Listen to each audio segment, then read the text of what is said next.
Okay, now, I'm going to take a break, but let me set up what's coming since Obama has finished with the announcement that we're propping up yet another dictatorship in this hemisphere. Yesterday, I reacted to the news. Jeb Bush had decided to seek an exploratory committee examination of whether I should run for the presidency, the Republican nomination 2016. My reaction to this, and you heard it on this program, and there was nothing extreme about it, nothing erratic about it, nothing fanatical about it. It was delivered in reasoned conversational tone and tenor. And yet, the CBS Evening News, Limbaugh fumed over Jeb Bush. Mark Halperin and John Heilemann. Limbaugh up in arms over Jeb Bush. And then they claim that Republican elites are delighted to see Jeb attacked by me, because that means Jeb's an instant shoo-in. That sounds like what the Democrats say, but this is being attributed to Republican elite. I can remember when not long ago I was an honorary member of the freshman class. And now I'm enemy number one. Anyway, folks, I've got the perfect ticket. I have the perfect presidential ticket for 2016. And before this hour is over, you will know what it is. I have some sound bites of Obama's announcing of the changes here in our relations with Cuba. And I'll get to that in due course. You pretty much know it all. The only thing you haven't heard is, perhaps heard, is Obama in his own words. Let's now get to the hubbub, if you will, that occurred in the drive-by media in a reaction to my reaction to Jeb Bush saying yesterday that he was going to form an exploratory committee. We'll first start with the CBS Evening News. Scott Pelley is the anchor, but the soundbite doesn't feature Pelley. I guess he handed it off or passed it off to reporter Nancy Cordes. And this is her report about Jeb announcing that he is formally exploring a run for the presidency. It was no surprise when the knives came out today from both sides. On the right, Rush Limbaugh fumed about Bush's moderate positions on immigration and education. He's not going to pander to the Tea Party. Nope. He's not going to pander to conservatives. He's going to show that you can win the Republican Party nomination without securing the base. Stop GOP the tape. Sources tell us. Stop the tape. Did I fume? Did I say anything about education there? Did I say anything about immigration there? Let me review what they quote me here as saying. The audio soundbite. I did say this. I mean, it was me. He's not going to pander to the Tea Party. Nope. He's not going to pander to conservatives. He's going to show you can win the nomination without securing the base. That was fuming. That was nothing but factual. I'm simply repeating what Jeb himself has been telling these people at the CEO conference he attended, put on by the Wall Street Journal. I'm just quoting Jeb. I'm not fuming. I'm fuming now. But I wasn't fuming yesterday. This is fuming. Yeah, yes, also, knives had come out. Exactly right. The knives had come out. I don't have a knife here, verbal or otherwise. But that's not, go to the next soundbite. That's not the, let's see, yeah, go ahead and play. Never mind, don't need her clothes.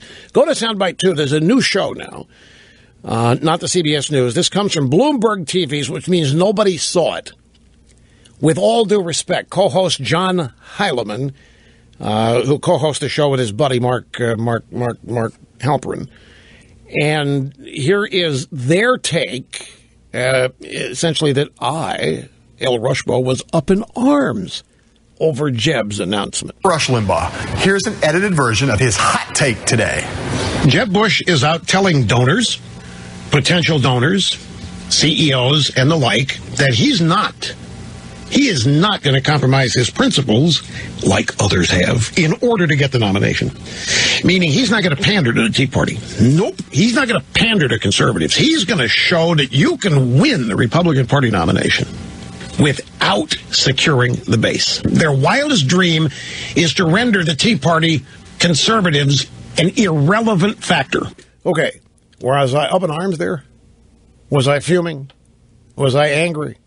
It seems, once again, pretty damn right on factual to me. But I don't know how you get up in arms. Now, I know the point here is, folks, what is happening? I find this, and you'll hear it in the next soundbite. What's happening here? You know how the Democrats use me to fundraise, and the Democrats, misappropriate all kinds of things to me that I never say, just to tick off their own base. There is a belief out there that you, as a public figure, a candidate or a politician, you can achieve credibility by having Rush Limbaugh disagree with you, because the theory goes Rush Limbaugh is so hated, Rush Limbaugh is so reviled, Rush Limbaugh is so yuck, that when Limbaugh attacks you, it's the best thing can happen to you. Well, the change is the Republicans are starting to say this now, as you will hear in the next bite.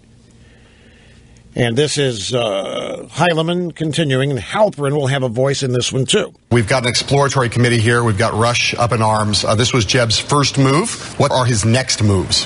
The Rush Limbaugh thing, most people who are thinking of supporting Jeb Bush in the elite class are delighted to see him attacked by Rush Limbaugh.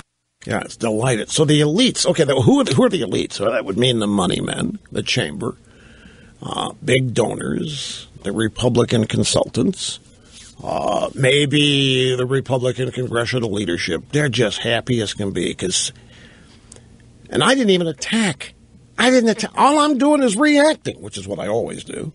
React to what Jeb said, and I merely added meaning to what he was saying, because he is speaking in circles. He's not going to come out and say that he's going to win this nomination despite the Tea Party. I am telling people what he means by virtue of what he's saying. And for this, I'm in fumes, I'm up in arms, and now they want you to believe that the Republican elite couldn't be happier. The best thing for Jeb Bush is for Rush Limbaugh to be up in arms. It wasn't that long ago I was a featured frequent guest at Republican White Houses. It wasn't that long ago that I was honorary member of the freshman class. It wasn't that long ago that I was the titular head of the Republican Party. 2009 going into 2010, I was prominent, important. One day I was an entertainer. The next day I was the leader. We have a ban on MSNBC, but Chris Matthews got even onto this at MSNBC last night. You know what his theory is? His theory is that I want the Republicans to lose. So that there will, his theory is that I'm running a conspiracy theory, that I'm actually doing things to engineer Republican defeats. Because I want Democrats in the White House to further my ratings, that I can only succeed if I've got something to complain about. And I can't complain with Republicans in there. So I want Democrats to win. So in other words, Chris Matthews is telling his guests that I am lying. Everything I tell you all that I deeply care about and deeply want for America, for our country, for our people, I'm lying to you. No, I don't want any of that. I want the country to continue to plummet into the deepest, darkest, dankest depths of despair. I don't care, because all I care about is my ratings. And according to that idiot, the only way I can get ratings is if there are Democrats in the White House that I can attack. So here you have three different examples of the drive-by media, all on the same page in the soap opera. CBS, this Bloomberg thing with Heilemann and what's his name, Halperin, and then the lunatic over at MSNBC. And no matter where you go, Democrat media, Republican media, the biggest badge of honor in America today, the biggest sign that you're doing something right, the biggest success event in your life is to have me up in arms or fuming over you.